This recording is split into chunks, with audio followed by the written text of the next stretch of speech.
스튜디오 엄나잇입니다. 지금 하지 않으면 언제 하겠는가? 세계 최고 멘토들의 인생 수업. 팀 페리스 지음 박설령, 정지연 옮김, 토네이도에서 나온 책입니다. 오늘 동영상은 세 번째 동영상이고요. 지은이 팀 페리스는 다양한 인맥과 네트워크를 통해서 자신의 의문에 답을 줄 수 있는 세상에서 가장 지혜로운 현자들을 찾아 나섰습니다. 마침내 그는 100명이 넘는 인생 현자들을 만날 수 있었고, 그들과 인터뷰를 하면서 이제 이 책을 만들었는데요. 당신의 삶에서 가장 소중한 것을 지금 하라. 고민만 하다가 인생을 끝낼 게 아니라면, 마지막 날이 돼서야 목표한 삶을 시작할 작정이 아니라면, 살면서 우리가 끊임없이 스트레스와 압박과 두려움과 불안에 눌리는 이유는 무엇일까요? 별로 중요하지 않은 일에 중요한 시간을 쓰고 있기 때문이라고 저자는 이야기합니다. 지금 당장이 아니라 언젠가는 원하는 삶을 살 수 있을 것이라는 환상을 또 꿈꾸기도 하고요. 이 책에 133명의 인생 현자들은 말합니다. 언젠가라는 시간은 없다고. 힘겨운 압박 속에서 살아가는 이유는 원하는 삶을 살지 못해서가 아니라 자꾸만 미루는 삶을 살기 때문이라고. 성공하려면 지금 성공해야 하고 행복하려면 지금 행복해야 한다고. 원하는 목표가 있다면 지금 그것을 이루어야 한다고. 삶의 우선순위를 지혜롭게 조정해서 참된 삶을 얻은 사람들의 깊은 깨달음을 이 책은 들려줍니다. 오래된 나를 떠나서 완전히 새로운 나를 만들어가는 지혜를 이 책을 통해서 얻게 되시길 바랍니다. 인생 현자들은 이야기합니다. 인생을 변화시킬 수 있는 유일한 현자는 바로 당신이다. 지금 시작하라. 나보다 더 큰 것을 위해 살라. 목표를 이루려면 실현 불가능한 목표를 세워야 한다. 2002년 크리스 앤더슨은 테드 컨퍼런스 큐레이터로 일하면서 테드라는 무대를 전파 가치가 있는 아이디어를 위한 세계적인 플랫폼으로 발전시켰다. 그는 파키스탄의 작은 시골에서 태어나 인도와 파키스탄, 아프가니스탄, 잉글랜드에서 성장했다. 옥스퍼드 대학교에서 철학과 정치학을 공부한 후 저널리즘에 입문한 그는 1985년 컴퓨터 잡지를 창간했다. 처음 만든 잡지가 성공한 후 다양한 정기 간행물을 더 창간했고, 이를 관리하는 그의 회사 퓨처 퍼블리싱은 열정을 가진 미디어라는 슬로건을 바탕으로 급속한 성장을 거듭했다. 1994년 크리스는 미국으로 진출해 비즈니스 2.0을 발행했고, 인기 게임 웹사이트 IGN을 만든 이매진 미디어를 설립했다. 그가 거느린 기업들은 100개가 넘는 월간지를 발행하고 직원이 2,000명에 이르는 규모로 확장되었다. 2001년 크리스의 비영리 조직인 세플린 재단은 테드 컨퍼런스를 인수했고, 크리스는 테드의 성장에 모든 역량을 집중했다. 그의 리더십 아래 테드는 기술과 엔터테인먼트, 디자인뿐 아니라 과학과 정치, 비즈니스, 예술, 세계적 이슈로까지 범위를 넓혔다. 2006년 테드는 인터넷에 강연을 무료로 배포하기 시작했고, 이를 통해 현재 우리는 2,500개 이상의 강연을 만나볼 수 있다. 우리가 늘 한계에 부딪히는 이유. 하버드대 심리학 교수 스티븐 핑거의 열혈 독자인 크리스는 자신의 존재보다 더 큰 것을 위해 살라는 메시지를 전한다. 이는 무슨 뜻일까? 건강을 위해 하루 30분씩 런닝머신 위를 달리며 땀을 흘린 후 샤워를 하고 운동을 했다는 성취감을 안고 집으로 돌아가는 사람이 있다. 그는 이 운동을 일주일에 사흘 이상 한다는 목표를 갖고 있다. 그리고 이 목표를 달성하는 주를 달성 못하는 주보다 더 많이 만들려고 노력한다. 이것이 곧 자신의 존재를 위해 사는 삶의 표본이다. 더 정확히 말해 자신의 존재 안에서 사는 삶이다. 큰 착각들 중 하나는 우리가 목표를 세울 때 늘 우리의 한계를 넘어선 목표를 세운다고 생각하는 것이다. 그런데 냉정하게 들여다보면 우리의 목표는 늘 우리의 한계 안에 있을 뿐이다. 우리가 허용하는 한도 내에서 최소한의 목표로 자리 잡고 있을 뿐이다. 30분씩 운동하는 날을 일주일에 사흘 이상 만든다는 목표는 최소한의 성공만을 얻겠다는 선언의 다름 아니다. 진정한 목표는 이루는 것이 거의 불가능해야 한다. 자신의 존재보다 더 커야 한다. 그래야만 우리는 한계에 안주하지 않는 존재 밖으로 뻗어나가는 확장된 삶을 모색할 수 있다. 이 확장을 통해 우리는 그 목표에 거의 다다를 수 있고, 그 목표 달성을 목전에 둔 순간에 머무는 것을 우리는 진정한 성공이라 부른다. 사라 루이스 엘리자베스의 근접 성공과 일맥상통하는 이야기다. 나아가 이것이 테드가 세계적인 플랫폼으로 성장한 핵심 비결이기도 하다. 크리스는 일을 할 때 통제권을 쥐지 말 것을 강조한다. 통제권을 너무 강하게 쥐고 있으면 결국 그 프로젝트는 통제권을 가진 자의 존재 안에서만 머물고 말기 때문이다. 통제권을 내려놓을수록 더 많은 사람들이 우리를 놀라게 한다. 테드가 콘텐츠를 온라인에 무료로 배포한다는 결정을 내렸을 때 세상은 깜짝 놀랐다. 정신이 나가지 않고서야 전 세계인을 사로잡은 그 매력적인 강연들을 어떻게 공짜로 내놓을 수 있단 말인가? 하지만 그 결정은 테드를 테드의 바깥으로 무한하게 확장시켰다. 열정적인 학습자들이 테드의 콘텐츠들을 인터넷에 폭발적인 힘으로 전파시켰고 천문학적인 사람들을 끌어당겼다. 크리스는 말한다. 사람들은 매일 평균 10개 이상의 우리가 생각지도 못한 아이디어를 우리 사무실로 배달시켰다. 전 세계가 하나로 연결된 시대에 요구되는 리더십은 내려놓음이다. 그리고 고이지 않게 물꼬를 터주며 자신의 가치와 목표를 나누는 것이다. 한 인간의 아이디어와 능력과 평판과 태도가 정말 삽시간에 전 세계에 퍼져나갈 수 있음을 모르는 사람들이 너무 많다. 무엇이든 내 존재 안에, 내 한계 안에만 실현 가능하게끔 두지 마라. 성공이란 두 음절은 확장이란 두 음절과 같다. 하루에 30분씩 달리다가 갑자기 1시간을 달리면 부상을 당하기 쉽다. 부상을 방지하고 메달을 따려면 1시간, 2시간, 하루 종일 달린다는 목표를 세워서는 안 된다. 그냥 계속 달려야 한다. 미쳤다는 소리를 듣고 있는가? 이유를 명확히 밝히고 열정을 보여주면 사람들은 반응하게 되어 있다. 린다 로텐버그는 전 세계 영향력 있는 기업가들을 후원하는 최첨단 비영리 단체 인데버 글로벌의 공동 설립자이자 CEO다. US 뉴스 앤 월드 리포트는 그녀를 미국 최고의 리더로 선정했고 타임은 21세기를 위한 혁신가 100인 명단에 그녀의 이름을 포함시켰다. 포춘 500대 기업에서 가장 초빙하고 싶은 강연자들 중 한 명인 린다는 하버드 비즈니스 스쿨과 스탠퍼드 경영대학원의 중요한 성공 연구 케이스이기도 하다. ABC와 NPR은 그녀를 기업가 위스퍼러라고 불렀고 톰 프리드먼은 멘토 자본가라고 평했다. 그녀의 책 미쳤다는 건 칭찬이다는 뉴욕타임즈 베스트셀러 목록에 올라 많은 사람들의 사랑을 받았다. 대단한 사람이 되어라. 린다는 인데버의 창립 10주년 기념일이 다가올 무렵 숲으로 산책을 나갔다가 산불이 덮치는 바람에 큰 충격을 받고 운동 기능을 상실했다. 여행 작가였던 남편 또한 치명적인 고람을 선고받아 그야말로 엎친 데 덮친 격이었다. 비행기도 타지 못하게 됐고 사무실 출근도 어려웠다. 남편 브루스도 얼마나 살 수 있을지 몰랐다. 그녀는 회상한다. 남편은 항암 치료를 받아야 했고 나도 오랫동안 재활 치료를 받아야 했다.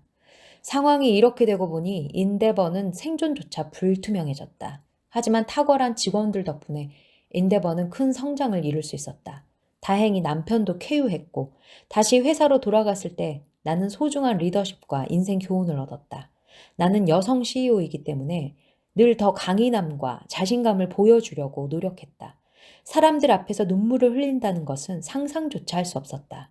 하지만 회사에 복귀하고 난 후 더 이상 감정을 드러내지 않는 것이 불가능했다. 직원들이 브루스와 어린 두 딸과 내 안부를 너무도 궁금해했기 때문이다. 나는 경계를 내려놓고 처음으로 약한 모습을 보였다. 그러자 놀랍게도 직원들과 오히려 더 가까워졌다. 젊은 직원들은 내가 예전에는 초인인 줄 알았다고까지 말했다. 그만큼 교감을 느낄 수 없는 사람이라는 뜻이었다.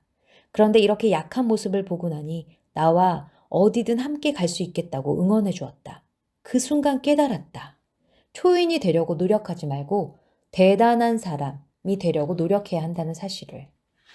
네, 영어로 초인은 superhuman, 그 한 단어고 대단한 사람은 그 휴먼을 슈퍼가 이렇게 수식해주는 그러한 꼴이네요.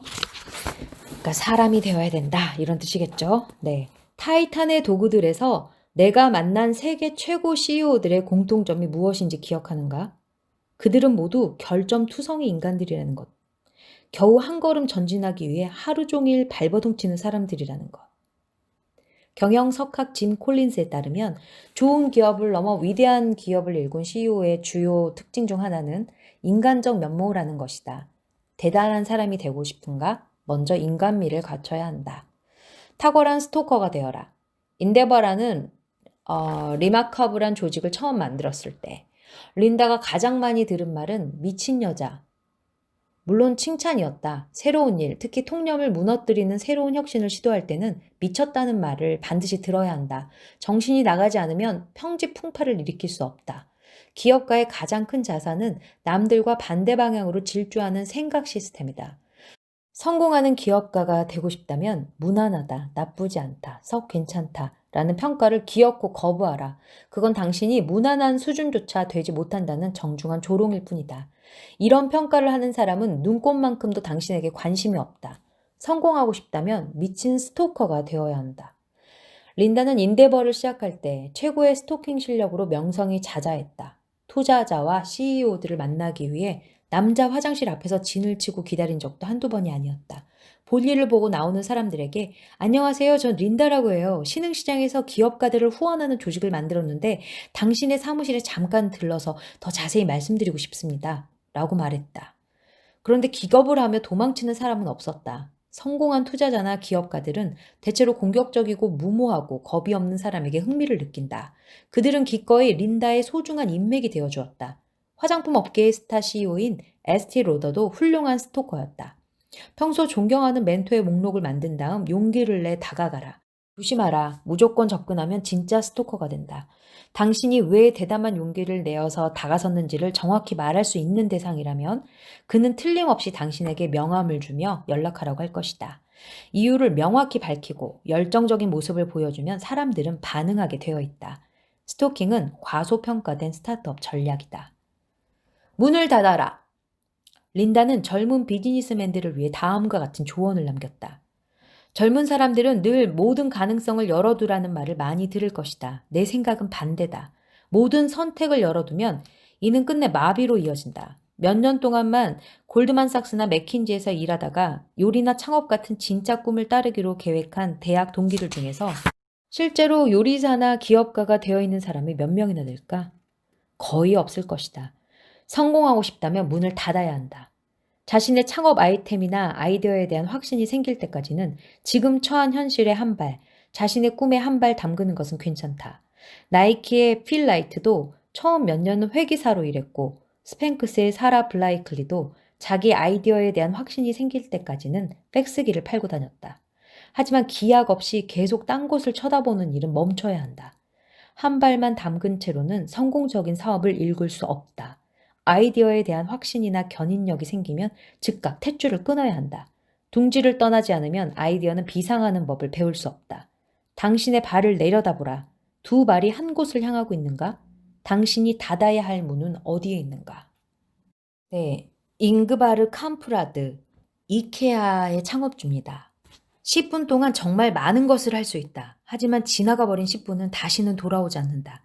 당신의 삶을 10분 단위로 쪼개고 의미 없는 일에 희생시키는 일이 최대한 없도록 하라. 한 챕터 더 읽겠습니다. 피드백은 독이든 성배다. 독창적이라는 것은 몸과 마음이 전력을 다해 앞을 향해 있는 자세다. 닉스 자보는 다재다능하다. 관심사의 폭과 지식의 깊이가 경이로운 수준이다. 컴퓨터 공학자이자 법학자이고 세계적인 암호학자이기도 하다. 비트코인의 선구자로 평가받는 비트골드를 디자인하기도 했다.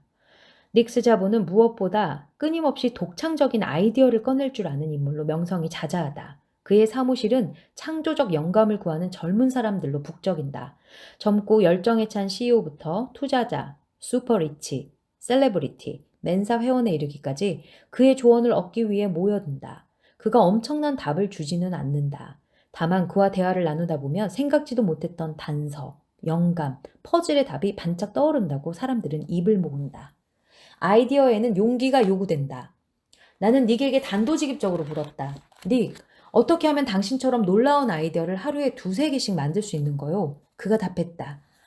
리처드 도킨스의 이기적 유전자를 계속 읽어요. 그 어떤 책보다 인간 행동과 인생에 대해 잘 설명해 주죠. 그게 전부입니까? 리처드 도킨스만 파면 나도 아이디어 천재가 될 수 있는 거요? 닉이 어이가 없다는 듯 나를 바라보다가 이렇게 말했다. 타인의 피드백에 전혀 개의치 않을 자신 있어요? 그러면 천재가 될 수 있어요. 좋은 아이디어를 얻지 못하는 이유는 내 아이디어가 좋다는 증거를 찾으려고 무의식적으로 애를 쓰기 때문입니다. 가장 쉽게 얻을 수 있는 증거가 친구, 동료, 상사가 눌러주는 좋아요죠. 긍정적인 피드백은 창의성을 떨어뜨립니다. 피드백을 필요로 하지 않으면 않을수록 창의성은 상승하죠. 물론 귀에 솔깃한 피드백을 외면하기란 쉽지 않죠. 독창적인 아이디어일수록 상사나 동료들에게 이해받기도 어렵고요. 10중 8구 그건 너무 나갔어. 너무 오버하는 거 아니야? 등의 핀잔을 받기 일쑤죠. 남다른 아이디어를 얻으려면 모든 사람의 피드백을 무시해야 해요. 다시 말해 좋은 아이디어에 필요한 건 창의성보다 용기입니다. 무시할 수 있는, 미움받을 수 있는 용기 말입니다. 실제로 닉에게는 처음에 비판에 직면했다가 나중에 비로소 찬사를 받았던 아이디어들이 많다. 피드백을 무시하라는 의미는 눈과 귀를 닫으라는 게 아니다. 브레인스토밍을 비롯한 다양한 회의 시간에 내가 이 얘기를 하면 다들 코웃음 치겠지 하는 두려움으로 눈치나 살피고 있지 말라는 것이다. 자기 검열 없이 당당하게 소신을 펴고 적극적으로 설득함으로써 자신의 아이디어를 세상에 적용할 수 있는 노력을 기울이라는 것이다. 닉은 이렇게 말했다. 성공한 사람들을 눈여겨보면 그들은 실패를 많이 한 사람들이죠. 실패란 게 뭘까요? 아이디어를 실행에 옮겨봤다는 뜻이잖아요. 이게 중요하더라고요. 무엇이든 실제로 해봐야 그 결과를 알 수 있고 이를 통해 한 걸음 더 성장할 수 있겠죠. 피드백 따위는 무시하세요. 결과가 어떻게 될지는 아무도 모릅니다. 아이디어를 사람들의 입맛에 맞게 수정하려고 하지 말고 모든 노력을 총동원해 못 말리는 친구군. 그래! 한번 해봐! 하는 백기투항을 받아내는 사람이 결국 성공하더군요. 실직이 기회다. 닉은 뛰어난 아이디어를 얻을 수 있는 최적의 시기로 실직 기간을 꼽았다. 출근하지 않아도 되고 사람들을 만나지 않아도 되기 때문에 마냥 백수로 아무 생각 없이 방바닥을 뒹굴지만 않으면 창의성은 획기적으로 높아진다고 장담한다. 직장인들에게 해주고픈 조언은 한 3년 일하면서 모은 돈으로 1년 놀고 그 다음에 이직을 하거나 새로운 직장에 들어가라는 겁니다. 우리는 의도적으로 실직 상태를 경험할 수 있어야 해요. 자유가 도처에 넘치니 어떻게 창의성이 높아지지 않을 수가 있겠어요? 자신이 떠올릴 수 있는 가장 정신 나간 생각들을 스마트하게 정리할 수 있는 기회가 실직 기간입니다. 직장에 다니는 동안 백수 때 어떻게 시간을 쓸 건지에 대한 치밀한 계획을 세우면 완벽합니다. 나도 그랬어요. 나도 백수 때 컴퓨터 공학에 눈을 떴습니다. 내가 컴퓨터를 공부한 건 프로그래머가 되기 위해서가 아니에요. 내 아이디어를 적용하려면 그쪽 분야 인재들이 필요했죠. 그들과 대화하려면 최소한의 지식이 있어야 하니까 공부를 한 겁니다. 컴퓨터 공학을 공부한 덕분에 인터넷을 남들보다 일찍 접했고 사람들이 잘 모르는 방향으로 달려나가는 사람들을 만날 수 있었어요. 백수 때가 아니면 그런 사람들을 언제 만나보겠습니까? 경험칙을 버려라. 세상에 가장 많은 것이 무엇인지 아는가? 흉내다. 한 사람이 성공하면 100사람이 이를 따라한다. 한 번 경험한 성공을 인생 전반에 걸친 경험칙을 만들어 여기에서 벗어나려 하지 않는다. 당신이 좋아하고 존경하고 따르는 사람의 피드백이 당신을 흔해 빠진 아류와 의미 없는 2등으로 전락시킬 수 있음을 경계해야 한다. 닉은 마지막으로 이렇게 말했다. 고대 그리스 철학자 헤라클레이토스는 우리가 절대 같은 강물에 2번 발을 담그지 못한다고 했습니다. 전적으로 동의합니다. 아이디어의 세계에서는 독창성의 영역에서는 지금도 휙휙 지나가면서 과거로 편입되는 시간을 돌아봐서는 안 됩니다. 과거의 호명에 귀 기울이면 안 됩니다. 눈이 따갑고 시려도 미지를 가리키는 앞을 봐야 합니다. 독창적이라는 것은 몸과 마음이 전력을 다해 앞을 향해 있는 자세를 뜻합니다. 점은 찍어야 선이 생겨나고 면이 완성된다. 뛰어들어라. 계획을 세우느라 귀중한 시간을 흘러보내지 마라. 하나 더 읽을게요. 마리 폴레오는 대중예술의 모든 분야에서 활동하는 유능한 기획자다. 오프라 윈프리는 그녀를 다음 세대를 위한 리더라고 불렀다.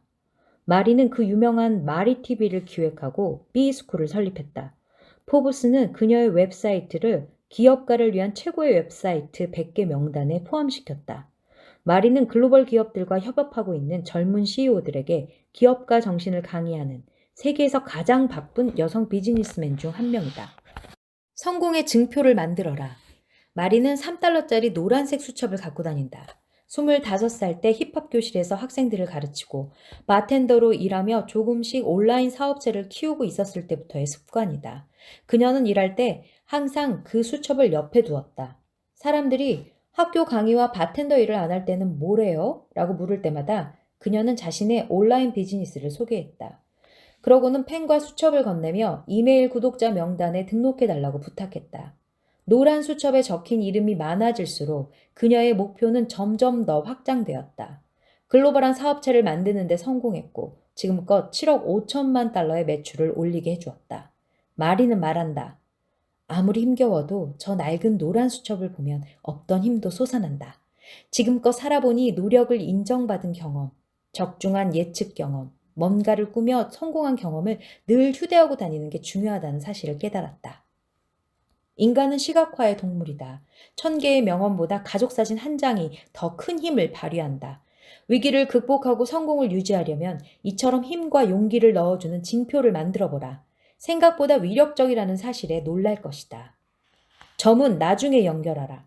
마리는 젊은 CEO를 만날 때마다 원하는 삶을 살려면 먼저 무엇이든 전부 시도하라고 권유한다. 도전해본 일이 도전하지 못한 일보다 반드시 더 많아야 성공한다는 것이 그녀의 확고한 지론이다. 뜻밖의 많은 사람들이 자신이 원하는 일이 아니라는 이유로 지금 당장 해야 할 일의 중요성을 간과한다. 더 좋은 직업과 직장을 찾을 때까지 지금 일하는 회사에서 인내하고 있는 사람은 곧장 사표를 내야 한다. 억만금을 주어도 흘러보낸 그 시간을 나중에 다시 구매할 수 없으니까. 아직 찾지는 못했지만 원하는 일이 어딘가에서 당신을 기다리고 있을 것이라고 생각하는가? 맞다. 그럴 수도 있다. 하지만 당신은 아마도 그 생각을 갖고 있는 한 영영 못 찾을 것이다.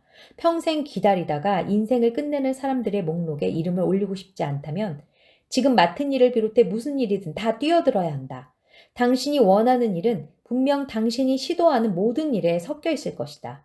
서로 전혀 관련이 없는 일들을 각각 독립적으로 도전하면 원하는 일을 찾는 데 시간을 단축할 수 있다. 어떻게든 먼저 점을 찍으라는 것이다. 점들을 많이 찍으면 그 점들 사이를 잇는 선이 생겨나고 면이 완성된다. 아직 점 하나 찍지 못했으면서 거창한 계획을 세우느라 생애 가장 소중한 시간들을 흘려보내지 마라. 하얀 도화지에 부지런히 점을 찍으며 어떤 상황에서든 열심히 일하는 사람이라는 평판을 얻으라고 마리는 강조한다. 그리고 어떻게든 돈을 모아 존경하는 사람, 유능한 사람, 유명한 사람들과 가까워질 수 있는 경험이나 배움의 기회를 얻어야 한다고 덧붙인다. 내가 7억 5천만 달러의 매출을 올릴 수 있었던 건 뛰어난 경영자여서가 아니다. 뛰어난 경영자들 가까이에 있었기 때문이다. 이 가까움이 곧 힘이다. 당신 가까이에 뛰어난 인물이 많을수록 당신은 당신의 재능을 발휘할 가능성이 높아진다. 나아가 당신이 진정 원하는 일이 무엇인지 알게 될 확률이 높아진다. 창의성은 몸에 자리한다. 마지막으로 집중력을 회복하는 마리 폴레오만의 비법에 귀 기울여 보자. 아마도 나처럼 당신도 그녀를 틀림없이 따라하게 될 것이다. 집중이 안 되거나 특정한 문제에 얽매여 있을 때는 강도 높은 운동을 한다. 크고 신나는 음악과 함께하는 스피닝 수업이나 서킷 훈련을 한다. 이렇게 감각을 몰입시키면 중요한 효과가 일어난다. 정신과 감정의 앙금이 청소되면서 보이지 않던 새로운 길이 나타나기 시작한다. 그리고 앞으로 전진하게 해주는 구체적인 행동 계획이 자동으로 다운로드된다. 굳이 스피닝 운동이 아니어도 괜찮다. 좋아하는 운동을 혹사 수준으로 하면 된다. 창의성은 마음이 아니라 몸에 자리한다. 할 일을 하라. 수작 부리지 말고 지금 당장 할 일을 하라. 스콧 벨스키는 기업가, 작가, 투자자다. 2006년 세계적인 창작자들의 커뮤니티 비엔즈를 공동 창업해 2012년 어도비에 매각할 때까지 CEO로 재직했다. 비엔스는 전 세계 1200만 명의 아티스트들이 포트폴리오를 올리는 공간인 동시에 매력적인 아티스트를 찾을 수 있는 공간으로 활발하게 이용되고 있다.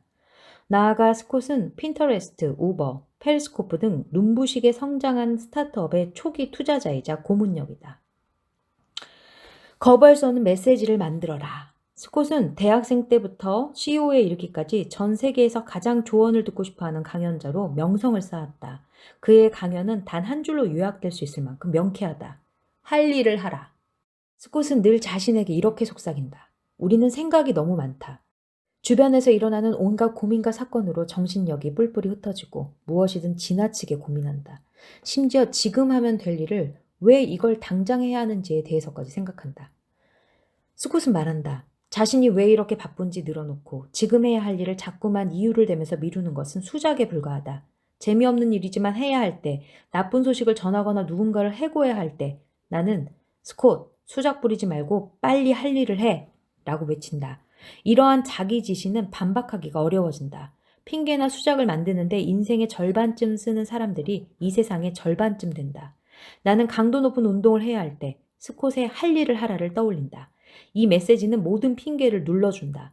자신에게 이런 지시를 할 때 카리스마가 돋고 뭔가 진지해지고 뭔가 멋있는 느낌이 든다.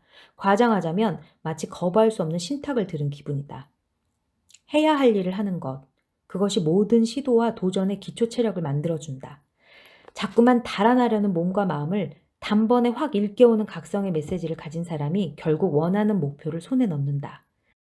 최고의 기회는 눈에 보이지 않는다. 스콧이 강연에서 강력하게 전달하는 메시지가 또 하나 있다. 좋은 기회는 제목란에 좋은 기회라고 쓰여 있지 않다.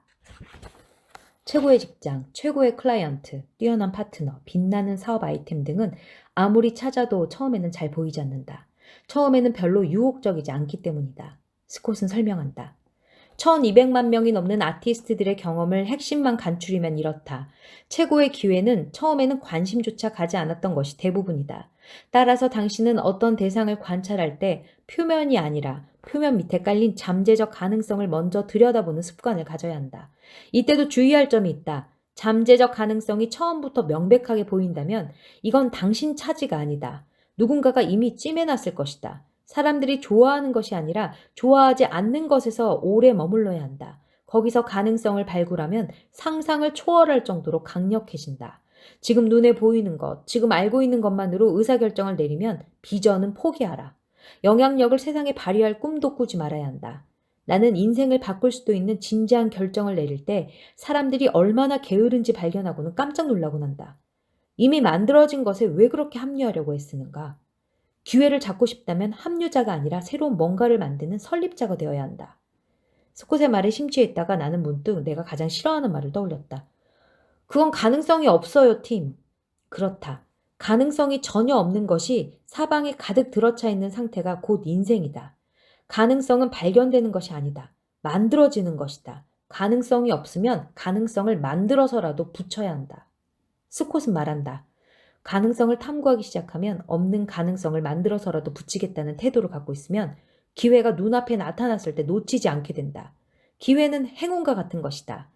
기회를 잡는 행운을 만들려면 유연해지고, 가로 열고, 올바른 기회를 위해서 무언가를 포기해야 한다. 가로 닫고, 겸손해지고, 가로 열고, 스스로 타이밍을 통제할 수 없다. 가로 닫고, 무엇이든 열려있는, 가로 열고, 그래서 눈에 띄었을 때 잡아라. 가로 닫고, 그것뿐이다. 인생의 가장 큰 기회는 당신의 일정에 맞추지 않고 스스로의 일정에 맞춰 움직인다. 집중 작업 시간을 만들어라. 스콧은 하루 3시간을 집중 작업으로 설정해 놓고 이 시간에 가장 중요한 일들을 한다. 강연 준비를 하거나 글을 쓰고 중요한 투자 결정을 위한 생각을 가다듬는다. 집중 작업 시간을 위해 그는 다음과 같은 노래를 틀어놓는다. 칼리 코만도의 Everyday, 헬렌 제인 롱의 The Aviators, 마이클 앤드루스와 게리 졸스의 Mad World, 시규어 로스의 Festival. 스콧은 설명한다. 나에게 집중 작업은 중간에 멈춤 없이 이리저리 돌아다니지 않고 계속 일한다는 뜻이다. 3시간 이상 한 문제에만 집중하는 것인데 요즘처럼 24시간 내내 연결되어 있는 세상에서는 매우 어려운 일이다. 그래서 집중 작업을 할 때는 특별한 보상과 유인을 활용하는 것이 좋다. 초콜릿으로 상을 줘도 좋고 사우나를 해도 좋으며 아무것도 안 하고 남은 하루를 빈둥거리는 보상을 줘도 좋다. 3시간만 지키면 된다. 하루 3시간만 제대로 일해도 우리는 원하는 대부분을 이룰 수 있다. 좋아서 하는 고생을 선택하라. 스콧은 젊은 독자들을 위한 조언을 요청하는 내게 다음과 같은 답을 들려주었다. 완벽한 직업을 찾으려고 하지 마라. 조금이라도 높은 연봉에 집착하지 마라. 대신 정말 중요한 2가지에 집중하라. 첫째, 사회에 첫 발을 내디딘 지 얼마 되지 않았을 때는 자신이 진정으로 관심 있는 것에 조금씩 가까워지도록 이끄는 커리어 선택이 중요하다. 천천히 진정한 관심사를 추구하고 인생을 변화시켜줄 인간관계와 협업, 경험을 준비해 놓는 것이야말로 성공에 이르는 가장 유망한 길이다. 좋아서 하는 고생은 언제나 보상을 가져다 준다. 당신이 기대한 방식이나 기대했던 때에 딱 맞게 주어지지 않을 뿐이다. 그러니 인내를 갖고 당신의 관심사에 가까워지는 일과 직업을 선택해 곧 찾아올 성공에 대비하라. 둘째, 사람이 전부다. 함께 일하는 사람들의 능력을 바탕으로 기회를 선택하라. 성공하고 싶은가? 할 일을 하라를 만트라로 만들어보라. 어려운 고비를 넘을 때 꽤 효과가 있을 것이다. 수작 부리지 말고 할 일을 하면서 언제나 모든 가능성을 열어놓고 관심사를 추구하라. 스콧 벨스키를 비롯한 1200만 명 이상의 독창적인 아티스트들이 그렇게 하는 것처럼. 네, 여러분, 오늘은 여기까지 읽을게요. 오늘 내용이 좋으셨나요? 많은 도움이 되셨길 바라며 다음 시간에 또 좋은 책으로 찾아뵐게요. 오늘도 함께 해주셔서 감사합니다. 스튜디오 엄나이셨습니다.